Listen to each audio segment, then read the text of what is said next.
ಖುಷಿ ಪಡಿ, ನಮ್ಮ ಶಾಲೆ ಈ ರೀತಿ ಇಲ್ಲ ಎಂದು. ಯಾಕೆಂದರೆ ಈ ಶಾಲೆಯನ್ನು ನೋಡಿದ ಮೇಲೆ ನಮಗೆ ನಮ್ಮ ಶಾಲೆ ಸ್ವರ್ಗದಂತೆ ಕಾಣಿಸುತ್ತದೆ. ನೋಡಿ, ಇದು ಚೀನಾದ ಶಿಯೋಶಿನ್ ಪ್ರಾಥಮಿಕ ಶಾಲೆ. ಈ ಶಾಲೆಯಲ್ಲಿ ಮಕ್ಕಳ ತಲೆಗೆ ಒಂದು ಡಿವೈಸ್ ಹಾಕಿರ್ತಾರೆ. ಆ ಡಿವೈಸ್ ಮಕ್ಕಳ ಬ್ರೈನ್ ಸಿಗ್ನಲ್ಸ್ಗಳನ್ನ ಕಂಡು ಹಿಡಿದು ಮತ್ತು AI ಗಳ ಸಹಾಯದಿಂದ ಒಂದು ವರದಿ ಪತ್ರವನ್ನು ತಯಾರು ಮಾಡುತ್ತದೆ. ಅದೇ ರೀತಿ ಈ ಡಿವೈಸ್ನಲ್ಲಿ ಬಿಳಿ ಬಣ್ಣ ಹತ್ತಿದರೆ ಅವರು ಆಫ್ಲೈನ್ ಇದ್ದಾರೆ ಎಂದರ್ಥ.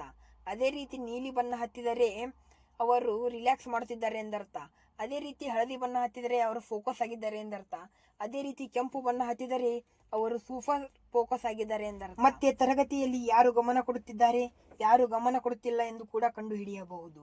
ಇದು ನೇರವಾಗಿ ನಮ್ಮ ತಂದೆ ತಾಯಿಯರಿಗೆ ಹೋಗುತ್ತದೆ.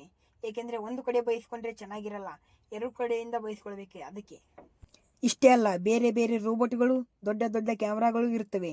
ಇವು ಮಕ್ಕಳ ಆರೋಗ್ಯ, ಫೇಸ್ ಎಕ್ಸ್ಪ್ರೆಷನ್ಗಳನ್ನ ಕಂಡು ಹಿಡಿದು ಅವರು ಆರೋಗ್ಯವಾಗಿದ್ದಾರೆ ಇಲ್ಲ ಎಂದು ಕೂಡ ಹೇಳುತ್ತವೆ. ಇಷ್ಟೇ ಅಲ್ಲ, ಅವರು ತರಗತಿಯಲ್ಲಿ ಎಷ್ಟು ಬಾರಿ ಆಕಳಿಸಿದ್ದಾರೆ ಎಂದು ಕೂಡ ತೋರಿಸುತ್ತವೆ. ಅಷ್ಟೇ ಅಲ್ಲ, ಇದು ಕೂಡ ತಂದೆ ತಾಯಿಗೆ ಹೋಗುತ್ತದೆ. ಇದರಿಂದ ಬಯಸಿಕೊಳ್ಳಲು ಒಂದು ಸಣ್ಣ ಅವಕಾಶವೂ ತಪ್ಪಬಾರದಲ್ಲ. ಅದಕ್ಕೆ ಇಂತಹ ಡಿವೈಸ್ಗಳು ನಮ್ಮ ಶಾಲೆಗೆ ಬರಬೇಕೆಂದರೆ ಎಸ್ ಅಂತ ಕಮೆಂಟ್ ಮಾಡಿ, ಬೇಡ ಅಂದರೆ ನೋ ಅಂತ ಕಮೆಂಟ್ ಮಾಡಿ.